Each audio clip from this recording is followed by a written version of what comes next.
Yan, hello po sa ating lahat. Kumusta? I hope nasa mabuti po kayong kalagayan.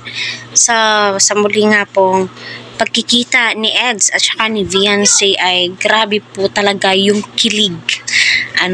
Grabe po yung saya na ibinibigay po ng bawat isa. Marami nga po ang nag-e-enjoy habang pinapanood po ito.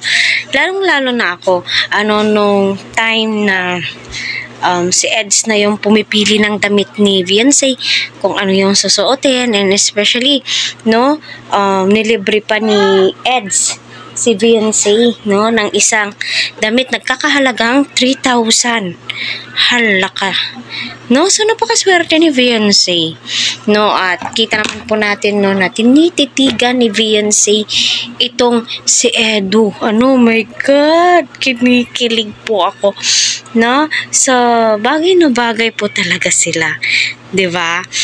Si Eds, kailangan niya talaga na entertainin itong si Viancy, kasi kung hindi siya magsasalita, oh my God, si Viancy, tikom din po ang bibig, palagi lang nakatawa, nakangiti, so, kaya patuloy po natin suportahan sila Kalingap Rab, at saka sila Kuya Val, para sa ganun po ay marami pa po, silang matulungan, marami pa po nangangailangan ng tulong, so sa hirap pa naman ng buhay ngayon.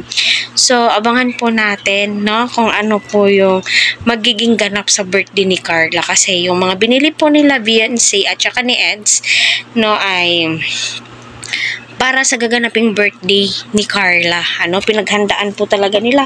At syempre, binigay po yan ng sponsors ni Viancy. Nagbigay din po, at kita po natin na napakaraming ngang blessings na dumating kay Viancy at kay Eds, simula ng nagkatandem po sila. Naway tuloy-tuloy na po ito, para sa ganon ay maumpisahan na din po yung pabahay para kay Viancy. So unang-una, parang mauuna si Carla na pabahayan, kasi si Carla ata yung mas naunang na i-vlog ni Kalingap Rab, 'di ba?